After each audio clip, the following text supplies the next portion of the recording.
Heathens, it's Liz, and I'm on today behind the camera because we are about to start the last segment of the series #collection inspection called Decks I Will Be Rehoming.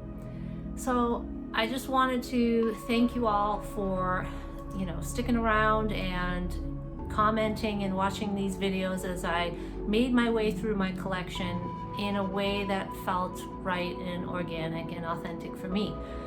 So you'll see some decks that you haven't seen before. There's a couple decks that I have in my collection that I forgot to show you guys when I was going through some of the videos. So we'll start with a few of those, and then we'll move into the decks that I will be rehoming or culling, and I will show you the deck that I will be keeping that has a similar energy or something I gravitate to a little bit more. So we'll have to keep and to cull.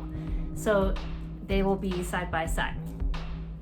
And I wanted to offer you guys the option of purchasing these decks that I will be selling.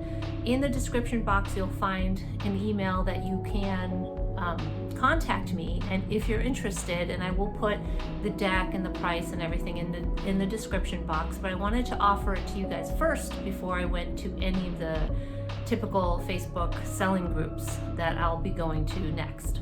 This is by no means in any way like the end of my channel or anything like that, but it was something that prompted my desire to kind of go through this, and I wanted to share it with all of you, where I kind of really sat with my decks, which is why I haven't posted a video in a while. So I really sat with the decks that I kind of went back and forth with and really felt out, okay, well, what does this do for me, and can this deck fill that niche better? And I still have a sizable collection, but I really feel more connected to my decks now than I did before. And I understand now the decks that will be in the future, they will have to meet like a stricter criteria for me to want to buy them, which is great. That's what I want. I want something to be completely unique that I definitely feel that I have to have in my collection. So that doesn't mean that I won't be purchasing any more decks in the future, and I won't have any more deck reviews, which I do actually have a few planned. But I still have some Kickstarters that will be coming in, so I'll be sharing those with you as well. But I am looking forward to finding new and exciting ways to work with the collection that I have now. So let's get started. Cheers! Let's get started with a couple of decks that I still have, or I just got, that I didn't show you yet. So here's the Insight Tarot, and this box is huge, like huge. So I am keeping it in here currently, but I will most likely get a bag for these cards and just kind of put the box away. So I did trim these cards. They were gilded, and I trimmed them down. They're still bigger than tarot size. Let me go ahead and zoom in. So this is just going to be quick. Now I got this. I saw a walkthrough on the Hermit's Cave, Simon from the Hermit's Cave, and I really liked the emphasis on Carl Jung. And let me just show you a little bit of why this is a special deck. Besides the majors being beautiful, the deck talks a lot about reversals, and I really wanted a deck that kind of honed in on that. And what I like about these pip style cards is that you really can feel the reversal in the reversed image, if that makes any sense. So if here you have the Nine of Wands, you have like a wariness, right? So like here's the wand, you see the bandage right there, right? So there's definitely some tension there happening, and you have to defend your castle basically.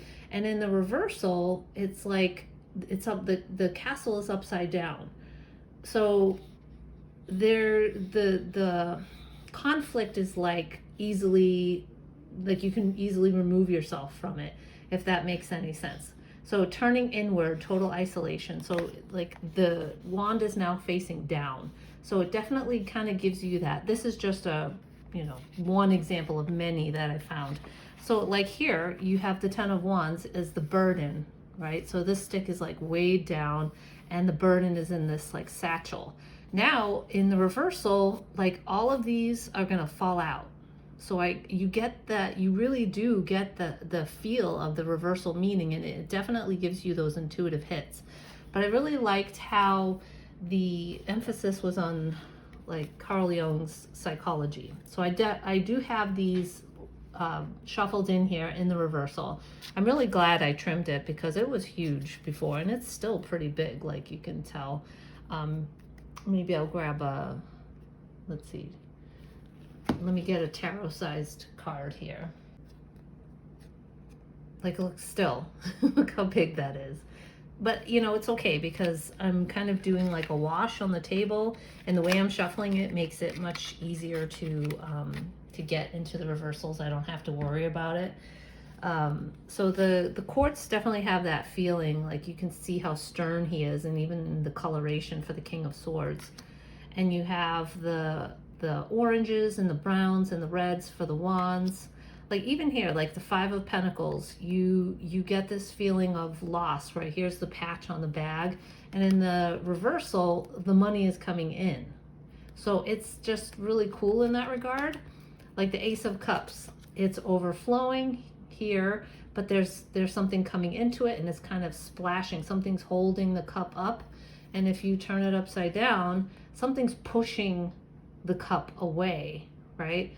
And you know, like you can really drive forward those meanings by what it is that you're looking at. So the fire is coming in from the bottom here, and now it's coming in from the top, almost like a tree. It's just really cool. So I am enjoying this deck. I've had it, you know, for a couple of weeks now, actually, but it was like upstairs by my bedside, which is why I forgot to include it. I've been a little bit inconsistent with my daily practice, so that's kind of why I've hung out with this deck for weeks now, because I just haven't been able to, with all the house restorations and things like that, I haven't been able to just dive into these decks intimately as much as I would like. So with the Four of Swords, you have them on the wall, but here they're facing up versus facing down. So here it's like in a restful position, and here it's like ready to come off the wall and be grabbed and used. So it's really cool. So here in the Pentacles, you have the greens, you have the gold for the Pentacles. It's just really awesome. I'm probably going to do a full walkthrough of this, but I just wanted to kind of show you preliminary images of this. Oh, look, it's the Nine of Wands reversed. How about that? So yeah, it's really cool. And this is the picture on the box, the Magician. This was really cool. All right, so there's the Insight Tarot.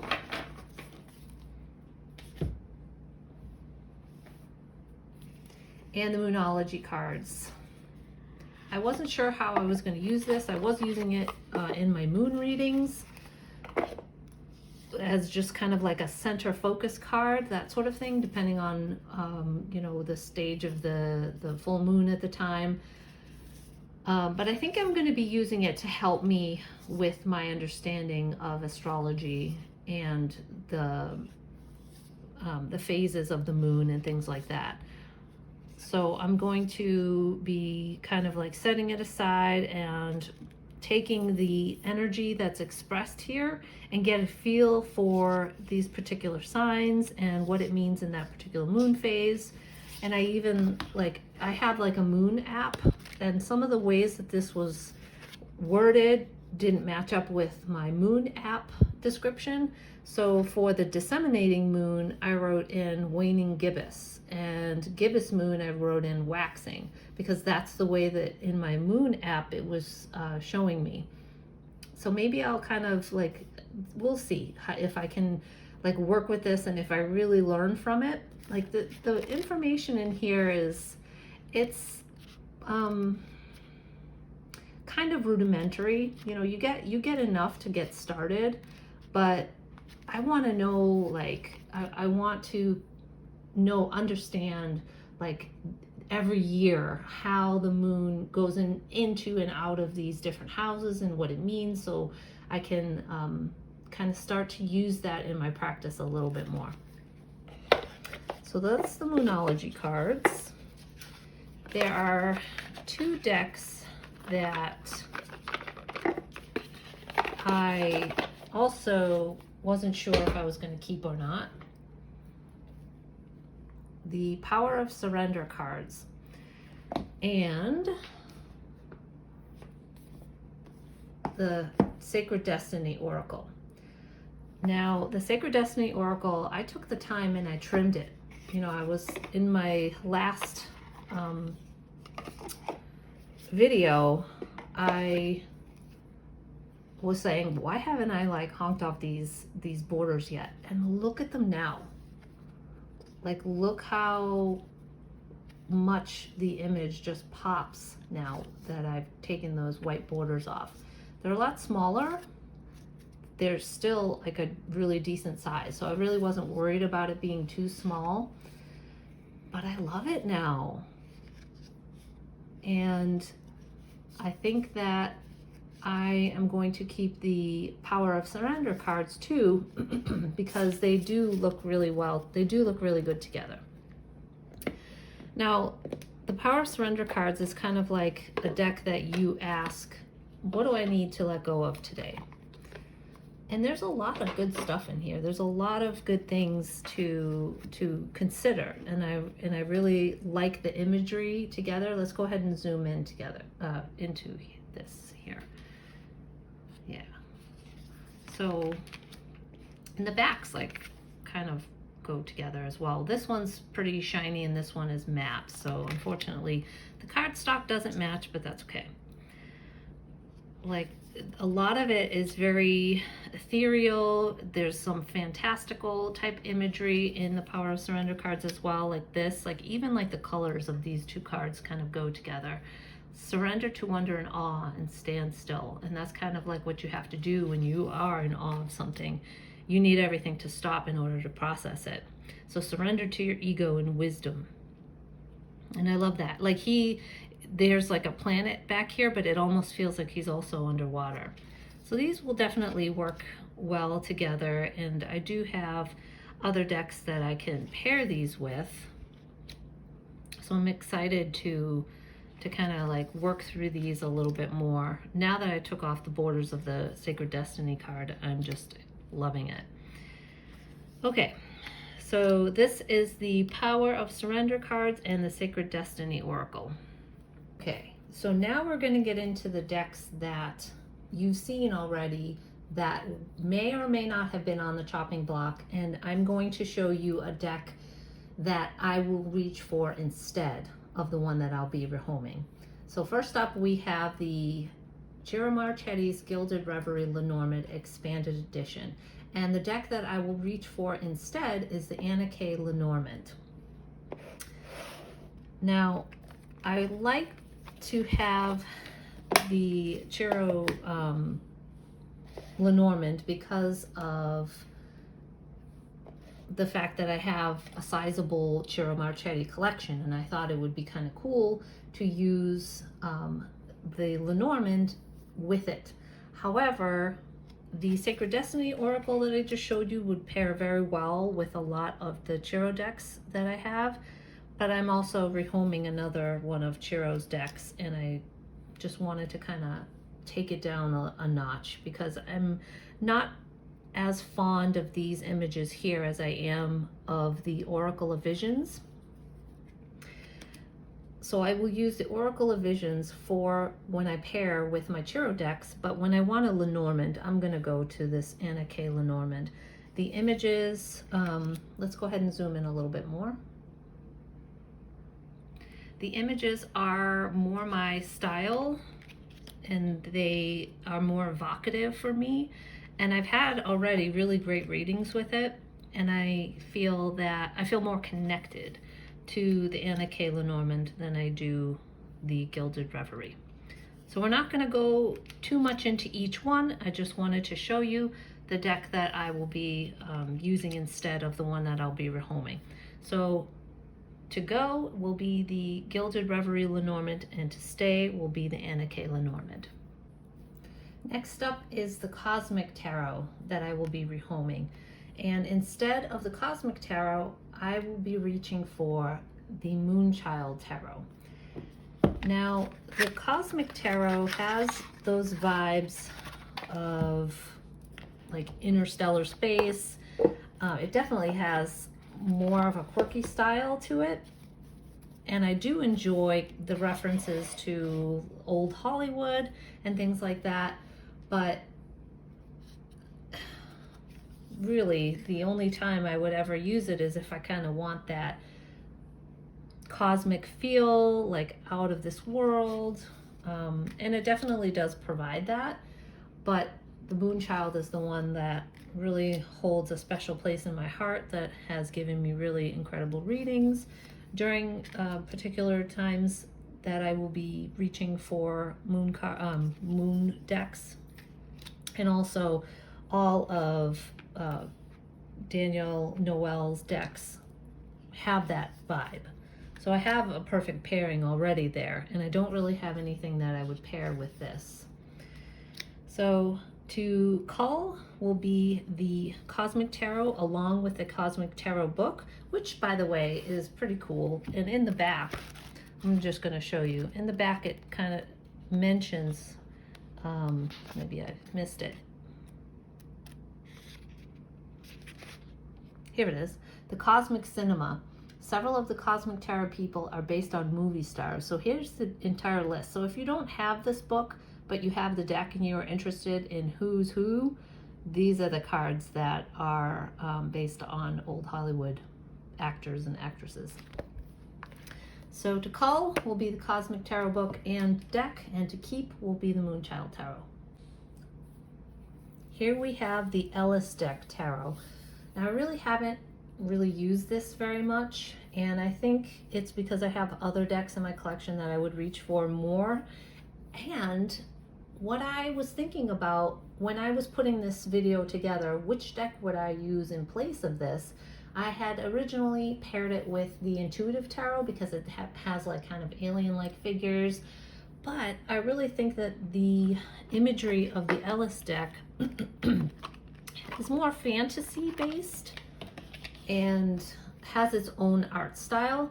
And what I will pair with it instead, or what I will use instead, is the Trionfi della Luna, because it has like faces of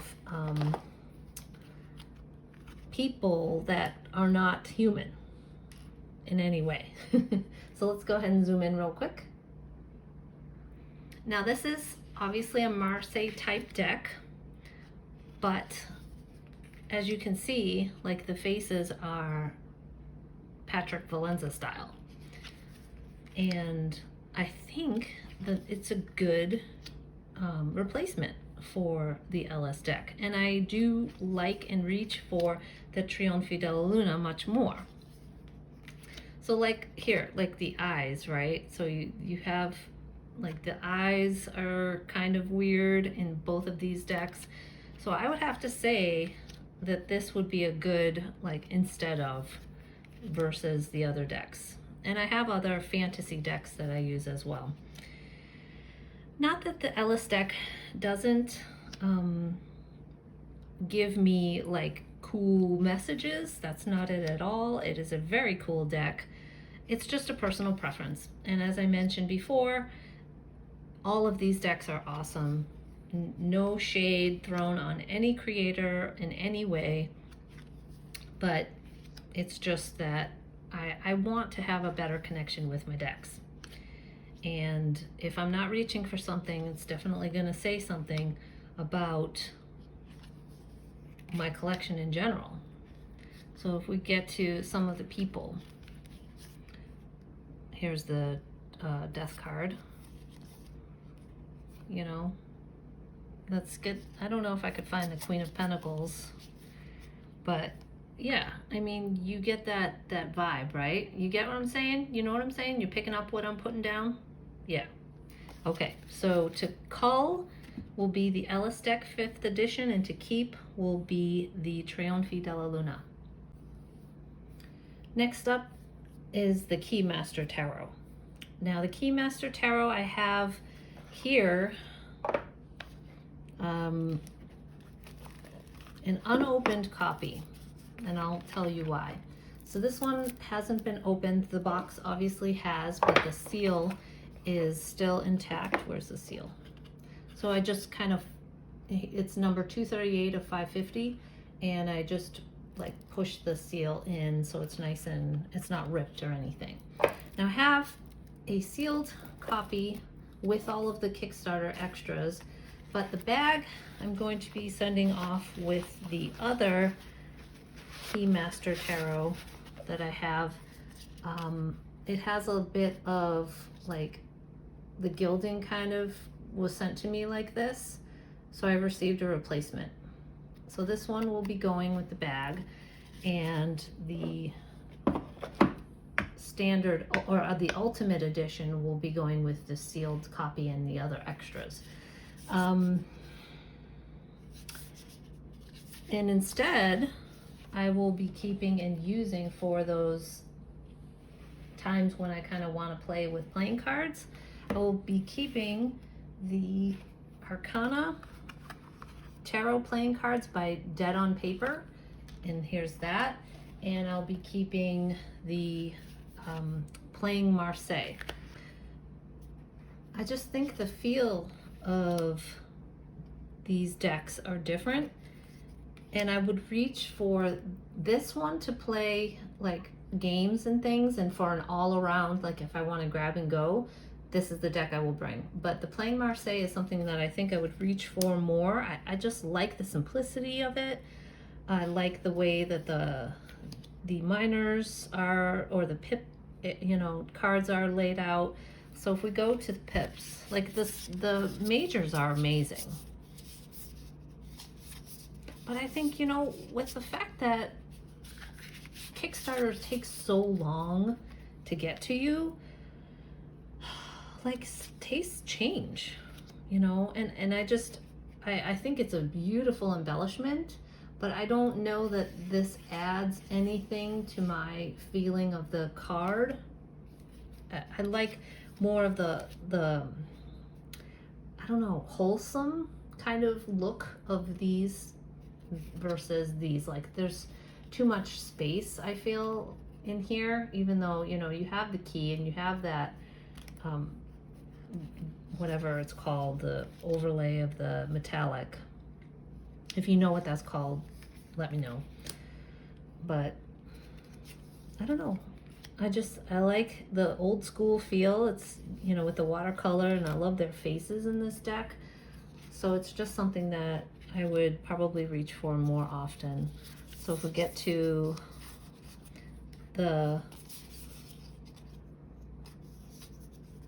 like, just look at the difference here in the diamonds. Let me see if I can find a diamond.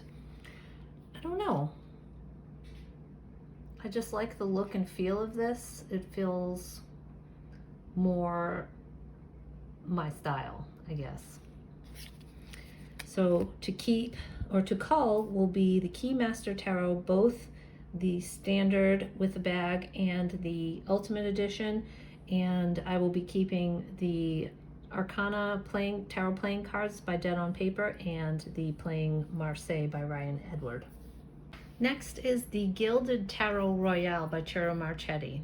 And instead of this deck, I will be reaching for the Tarot Grand Luxe by Ciro Marchetti. And I recently got this into my collection because I thought I wanted something to remind me of the very first deck that I got ever. And it was the Gilded Tarot by Ciro Marchetti. But, you know, as I'm going through it, I have spent an obscene amount of time with my decks, the ones that were in question. And I just kind of like sat with it. We're going to zoom in. I sat with the decks and I looked at it, and I kept checking in with how I was feeling about the images, about, you know, the cardstock, about would I reach for this instead of the one that This is like my least favorite card actually in this deck, but it's like one of the only ones. Would I reach for it instead of the other decks that I have? And I found that my answer was no. I think I mentioned that I would probably use this as my to-go deck, like I would make a bag for it, but I don't even think I would do that because it isn't the Tarot Royale or the Gilded Tarot, sorry. It's its own thing. So it doesn't actually make me feel connected to that very first deck and the magic of that first deck. I got rid of it. I got rid of that first deck because it didn't speak to me. So why am I trying to replace it, you know? And this deck, as I'm going through it, I'm like, yes, yes, I love that card. Yes, I love that card. And I just didn't get the same feeling from the Gilded Tarot Royale. So why am I keeping it? Because it's just going to sit there.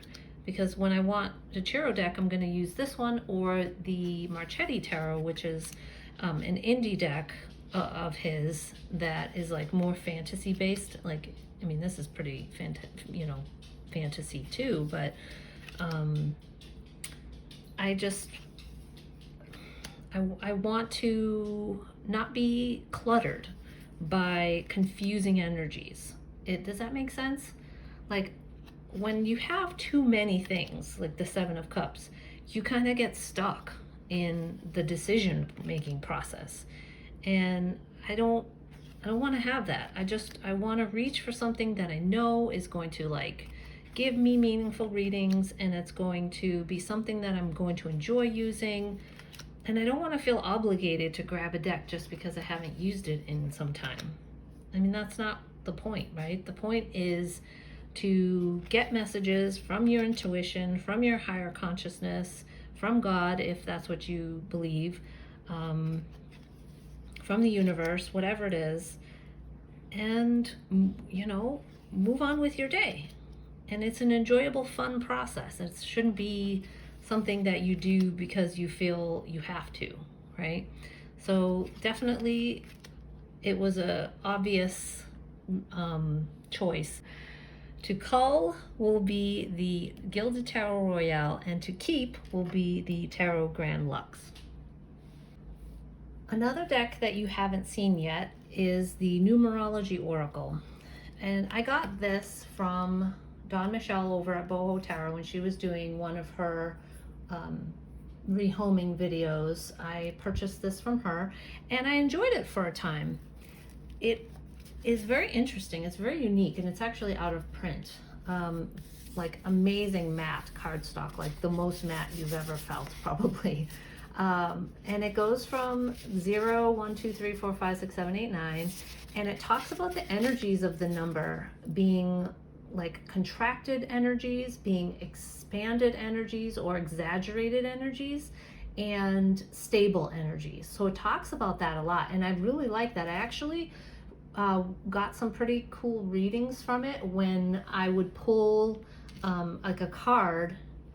And if like, even if, well, I think it was like in the minors or something, if I pulled a card and it was a number, I would grab the number, like let's say if it was the Two of Pentacles, I'd grab these three and I would kind of like shuffle them up, you know, and whatever came up would be the energy of that Two of Pentacles. Is it contracted? Is it exaggerated? Or is it stable? Is it like fully upright in its position that it's supposed to be in?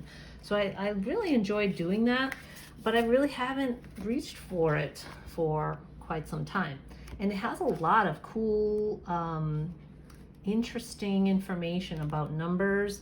And so like it explains the number fully. Like if you don't know anything about numerology, this definitely gives you an esoteric meaning that you can use. So here we have the number 3. We have inhibition, so that's the contracted energy, exaggeration, and solution. So that is the like the stable energy. Is the 3 is how it should be, and it tells you what the inhibited energy is like, what the exaggerated energy, and what the solution is. So I thought that was really cool, and I did enjoy that and learn from that a lot. But I think I'm done. I think I'm done with it. And it also talks about personalities. So you have to like add up your month number, the day, and the year to get a number. And let's see, go back. Okay, so for example, so this is how you would do the calculation to find the archetype number for you. And then it talks about that archetype. So I'm archetype 7. So connectedness of self-confidence and creative awareness. And so that was really interesting. And it talks about like which number you pair best with and how you communicate. So it was really cool. And I just think that I need to pass it on to someone who, you know, would like to know more about this information. And instead of this, I will be reaching for my studies in Marseille. So in the back, you know, we talk about the numbers, and these are all numbers that I can, or like keywords that I can use. In my tarot studies, I have this little printout from, let me zoom out a little, from the CBD Yoav Ben-Dov website, and it talks about the Marseille and how you kind of like break up the card, but it also talks about the numbers here.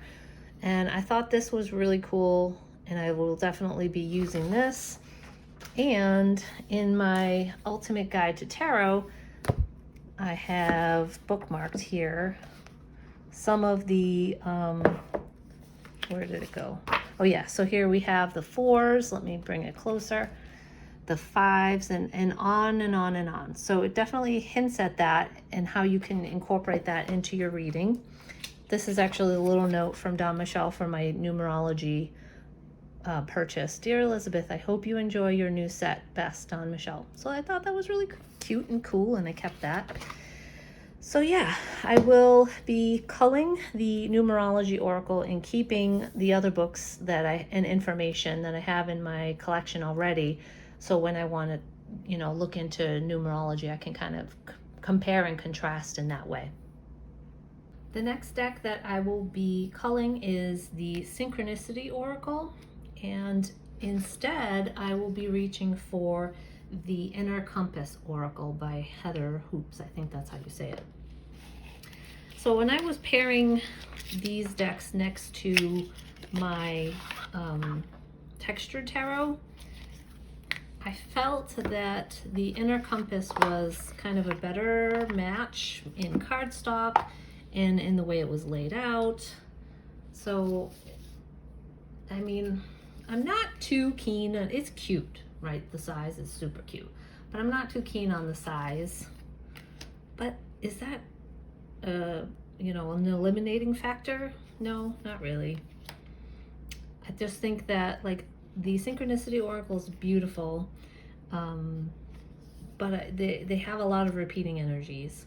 And this one has a lot, it's more floral, which is very pretty, but I feel like the imagery is a lot more diversified in the Inner Compass Oracle, and it kind of matches a little bit better. This one has definitely more of a drawing, sketchy type style, and I mean, it's awesome. It's awesome, but I don't need two. I don't need two of the same type of oracle. And I just think that I feel like there's more to draw on in the imagery in the Inner Compass Oracle. It's beautiful, you know, and it was a really hard call. But I think I'm ready to let it go. So to cull will be the Synchronicity Oracle, and to keep will be the Inner Compass Oracle.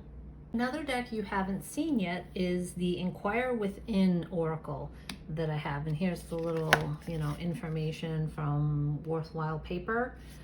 I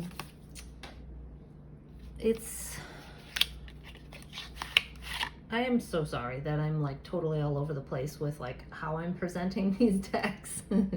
Like some of them I'm just going to show you what I'm reaching for, and some of them, since you haven't seen this yet, I'm just going to show you this first. And this is like an extra card, and so is that, but it's basically like an affirmation deck in black and white, and it kind of has like just simplistic drawings, embellishments, like thin lines. And I saw a walkthrough, and I'll see if I can link it. I can't remember the name of the channel, but like she just like put me in a meditative state. The way she was like showing off this deck, I just loved it and loved it, loved it. But I don't reach for it. And I'm not sure that I will, because I don't really have a lot of affirmation decks. I just kind of want a deck that's going to kind of tell me what the meaning of the generalized meaning of the reading is, or give me some advice. And this definitely does too. Let it flow, let it grow. But it's a little bit more ambiguous than what I'm used to and what I kind of like. Gratitude, I mean, that's always a great message, isn't it? So let me just show you a couple more. Instead of this one, I will be reaching for my healing mantra deck. And it's got a lot of same sigils and things. It's not black and white, which is fine, but it has like the keywords here of the message, and then it has something that you can take with you for the rest of the day. My intuition flows whenever I am still. And that's something that I can kind of like use that as a mantra every day. So in that way, it's very similar, because this one I think gives me a little bit more well-rounded message, something more practical that I can use. And it has a lot of the same type of art style. Like, do you know what I'm saying? So yeah, and I can use this with a lot more of my decks, whereas this one I didn't feel like it went well. It's not really, it wasn't like totally my aesthetic, and that was kind of something that I was concerned about.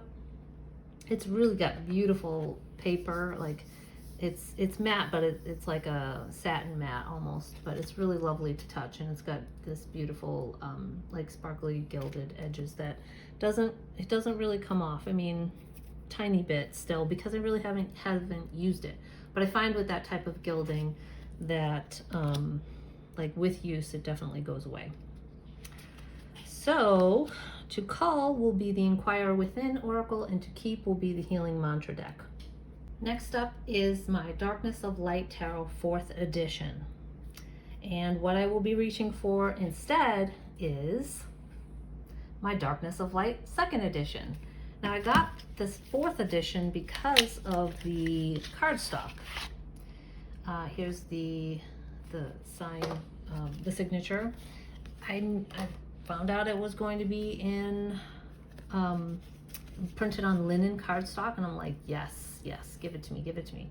And I do have a full comparison of these two on my channel as well, and I will link that in the description.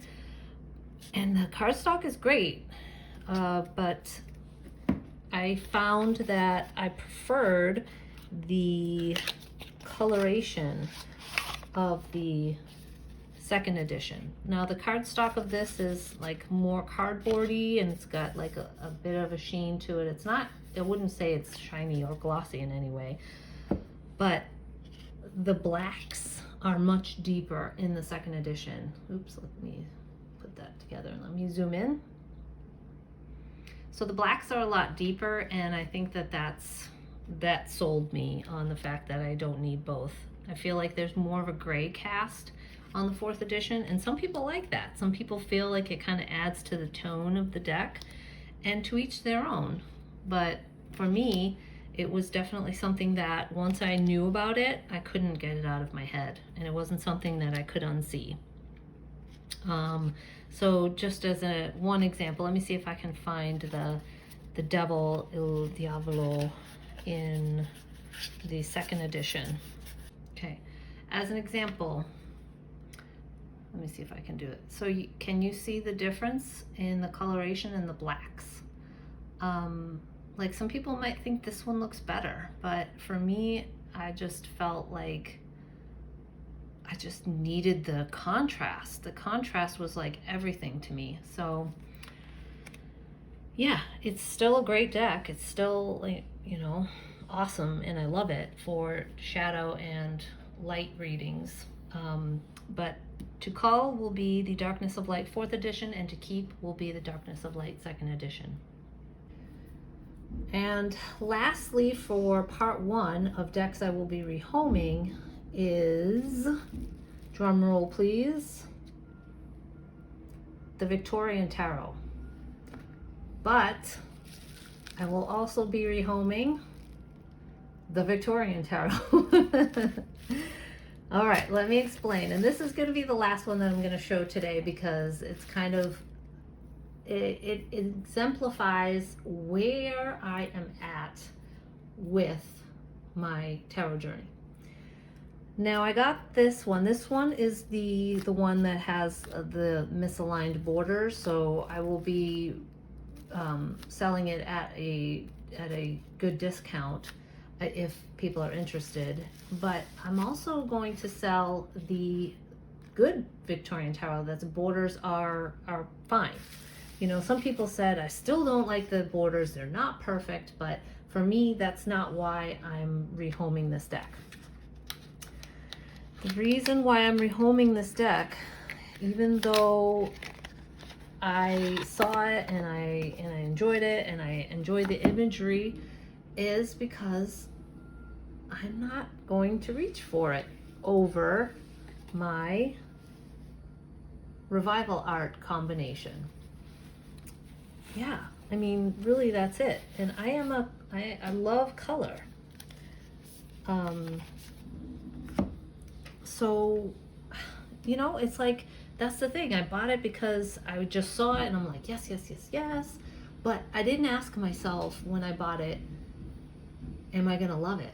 Is it going to fill a niche? And you know, I was kind of also taken by the whole black and white thing because I don't have any black and white decks. Not that I can think of. I mean, the Darkness of Light is, I mean, there's color in that, so that's really, that doesn't apply. I had the Bianco Nero deck that I thought was like the deck for me, but over time I found I wasn't reaching for that either, and I think it's because of the black and white nature of the deck. So let's go ahead and zoom in. Like, I don't think that, like, here's the Emperor. Like, I get so much more feeling. And by the way, the garbage guy, the waste management's coming by to pick up our garbage, and how apt is that for the, you know, ending this video? It's just things that are just leaving my collection. I just don't think that I'm, you know, going to be reaching for it. And the imagery is great. I just have a connection with these two decks now, and I don't think that I will ever be able to, you know, move past that and reach for this one instead. And by the way, I just wanted to kind of show you guys, I did combine the two decks, but they're not the same size. Can you see that? So the Revival Art 2nd edition is just a hair smaller, both widthwise and lengthwise, which is super annoying when I'm trying to shuffle it. So there's a good chance that I might be trimming them, or at least trimming the 1st edition, and then as I'll put both decks through the trimmer, and whatever comes off of the 2nd edition comes off. It may not do that at all.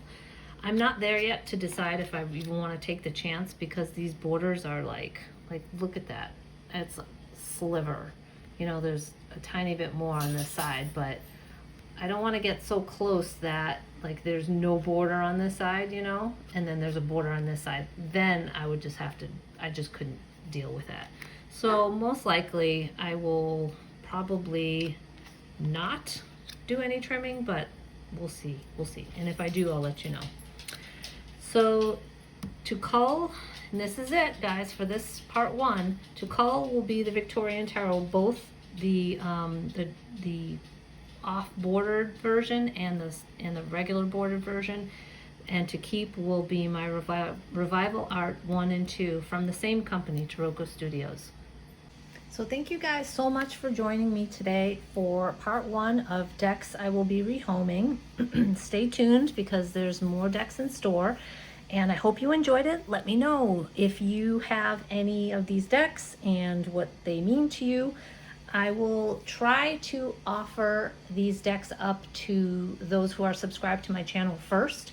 I will leave my email address where you can contact me. In the description box will be all of the decks I'll be rehoming and the prices that I will have them for. So go ahead and whoever, first come, first serve. If you want one of these decks, reach out to me and let me know. All right, guys, I will see you next time. Bye. As always, thanks for watching, and if you found value in this video, please hit the like button and subscribe for more tarot-related content like this. Ring that bell to be notified whenever I upload new stuff, and don't forget to listen closely to the whispers of the heathen within that already has the answer and knows the path that's right for you. Until next time, be brave, be bold, be you. Bye.